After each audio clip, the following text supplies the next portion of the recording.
a teenage girl, goes to a hotel party with friends to celebrate her new job. Hours later, she's missing. A day later, her body is found in a place no one should have been able to access. This is the mysterious and deeply unsettling death of Kenneka Jenkins, a case that still leaves more questions than answers.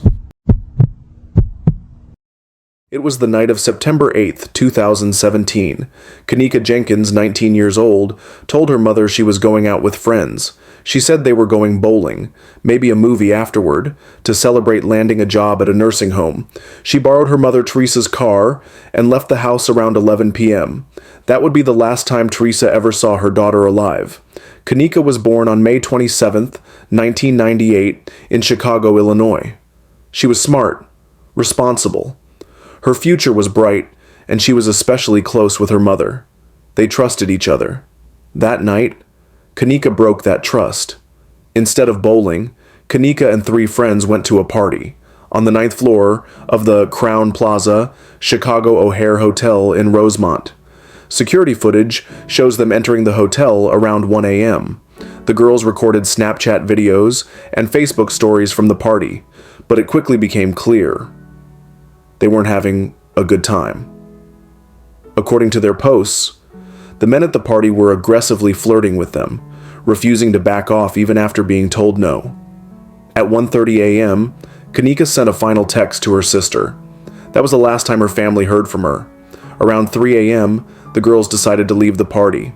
But once in the hotel lobby, Kenneka realized something. She had left her phone, car keys, and other belongings back in the room. Because Kenneka was clearly intoxicated, staggering, barely able to walk, her friends decided to go retrieve her things and left her alone. That decision would prove to be a terrible mistake. By the time they returned, Kenneka was gone.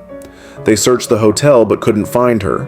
Between 4 and 4:30 a.m., they finally called her mother, Teresa, asking if maybe Kenneka had found her way back home. She hadn't.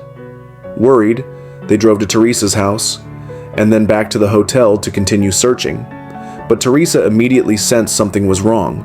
She didn't trust her daughter's friends.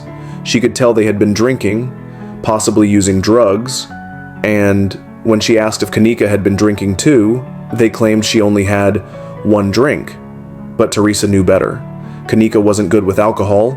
Even 1 drink was too much for her. She begged the front desk to check security footage or help search the building, but the hotel refused. They said only police could access the tapes. At 7:15 a.m., Teresa called 911 to report her daughter missing, but the dispatcher brushed it off, saying Kenneka was probably just passed out in a random room, and advised Teresa to relax and wait till morning. By that afternoon, September 9th, Kenneka was officially reported missing. Police began their investigation. At 1:15 p.m., hotel staff reviewed surveillance footage, but claimed they didn't see anything unusual. That same night, just after 10 p.m., a police officer decided to recheck the footage. This time, he looked earlier.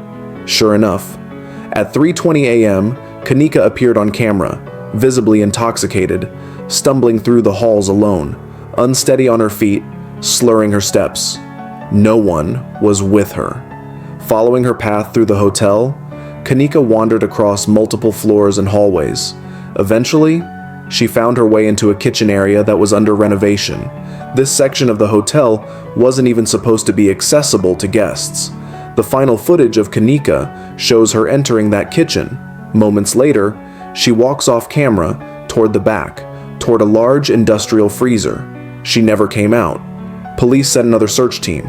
They followed the surveillance path and discovered her body. She was found inside the freezer, frozen solid. Kenneka Jenkins was pronounced dead. The cause of death, hypothermia. But many, including her mother, don't believe it was that simple. There are serious doubts and disturbing theories. Some believe someone lured Kenneka into that kitchen, possibly an employee who had access, and locked her in. Others think she was attacked or drugged at the party, then placed in the freezer later as part of a cover-up.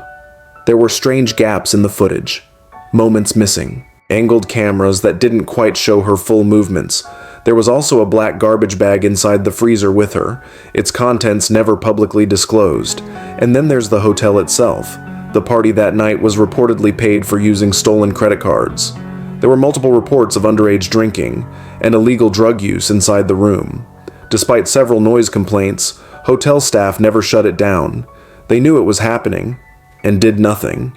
Could the hotel have been trying to avoid liability by covering up the real events? Or was Kenneka's death truly just a tragic accident? To this day, no one knows for sure. The footage leaves too many questions. The investigation, too many holes. And her mother, Teresa? She's still searching for answers.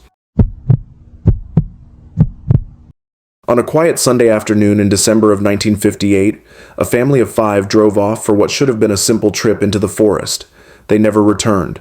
What followed was a mystery that would baffle police, haunt investigators, and leave 3 members of the family never seen again. Sunday, December 7th, 1958, around 1 p.m., the Martin family, Ken, Barbara, and their 3 daughters, packed into their red and cream-colored 1954 Ford station wagon. Their plan was simple: head toward the Columbia River Gorge to gather greenery for Christmas decorations. 3 hours later, they stopped at a gas station in Cascade Locks, about 40 miles from their home. From there, they drove another 20 miles to Hood River, where they ate at a local place called Paradise Snack Bar. According to their waitress, the family was in good spirits. They left around 5 p.m. That was the last confirmed sighting of the Martin family. Ken was known for avoiding night driving due to his eyesight, which made their decision to stay out so late a little unusual. By December 9th, Ken hadn't shown up for work. His boss grew concerned. This was completely out of character. That night, police visited the Martin residence. There was no sign of a break-in, no foul play. Dishes were still in the sink. Laundry was in the machine. And a Santa suit from a Christmas party was laid out on a bed. Everything suggested the Martins fully intended to come home. Soon, 5 different police agencies launched separate investigations. The family had definitely been at the gas station. They had definitely eaten at the restaurant. But after that, nothing. Then came the reports. A white Chevy, abandoned near Cascade Locks, reported stolen from Los Angeles. That led police to 2 ex-convicts, Roy Light and Lester Price.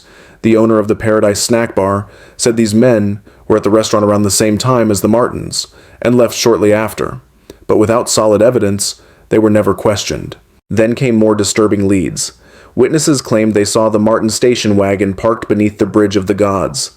2 men standing beside it, speaking to the family inside. If that was true, it may have been the last time the Martins were seen alive. A few days later, tire tracks were found leading off a cliff above the Columbia River. Paint chips, cream-colored, matching the family's car, were found on the rocks below. It looked suspicious. The location wasn't close to any road, meaning this probably wasn't an accident. But even then, when Detective Walter Graven pushed to search the area, his request was denied by 2 officers, who claimed it was too dangerous for divers. Yet experienced divers disagreed. They believed it could have, and should have, been done. Then, months later, a grim discovery. On the morning of May 2nd, 1959, a fisherman and his wife spotted 2 bodies floating near the Bonneville Dam on the Columbia River.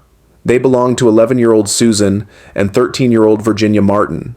Their official cause of death was drowning, but a technician noted what looked like bullet wounds on both girls' heads. Still, the medical examiner, Dr. Waterman, claimed no such wounds were found.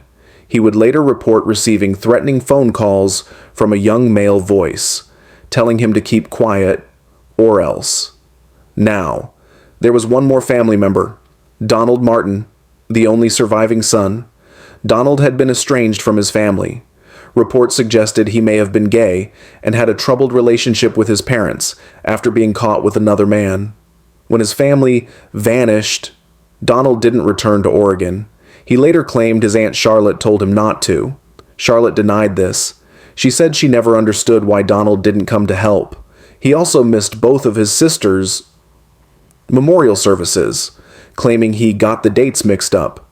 As the only surviving relative, Donald inherited the Martin estate, roughly $36,000 at the time. Then came something even darker. In January 1959, a blood-covered .38 caliber pistol was discovered under a rock near Cascade Locks. It had a single spent bullet. That weapon was never processed as evidence. Instead, it was cleaned and returned to the man who found it. Later, authorities traced the gun's serial number and made a chilling discovery. It had been stolen from a department store back in 1954 by none other than Donald Martin. Despite all of this, Donald was never officially named a suspect. To this day, no one knows what really happened to Ken, Barbara, or their daughter Barbie. Their bodies, and the family's station wagon, remain missing. The Martin family's disappearance is still one of Oregon's oldest and most haunting cold cases. When Kendrick Johnson's body was found rolled up in a gym mat at school, officials called it an accident. But the more his parents looked into it, the more it seemed like someone was hiding the truth. On January 10, 2013, 17-year-old Kendrick Johnson was reported missing by his family after failing to return home from school the previous day. He was a student at Lowndes High School in Valdosta, Georgia, known for being athletic, soft-spoken, and respectful. His disappearance immediately raised alarm bells. Kendrick wasn't the type to just vanish without a word. The next day, around 10 a.m., Kendrick's lifeless body was discovered by students inside the school gym. But the way he was found was deeply disturbing. He had been stuffed headfirst into an upright rolled-up gym mat, his body upside down, feet in the air. Police quickly ruled it as a tragic accident.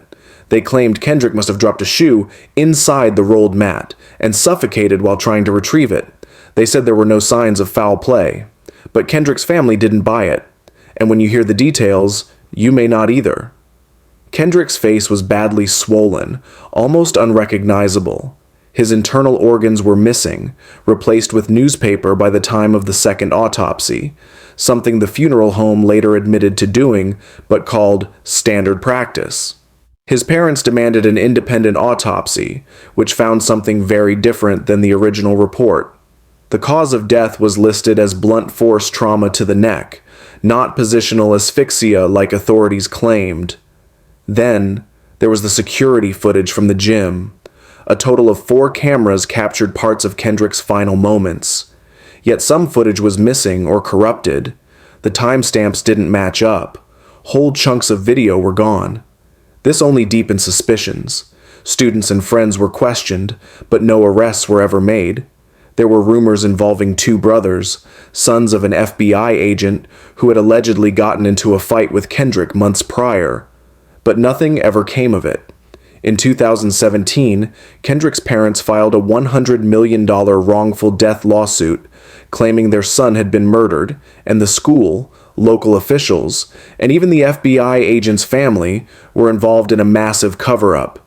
But in 2021, the case was officially closed again, with the sheriff reaffirming the original conclusion, accidental death. Still, questions linger.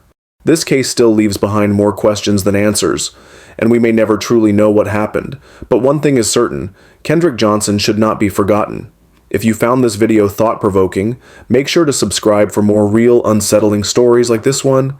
This is Mr. HorrorNight. Until next time, stay aware and stay safe.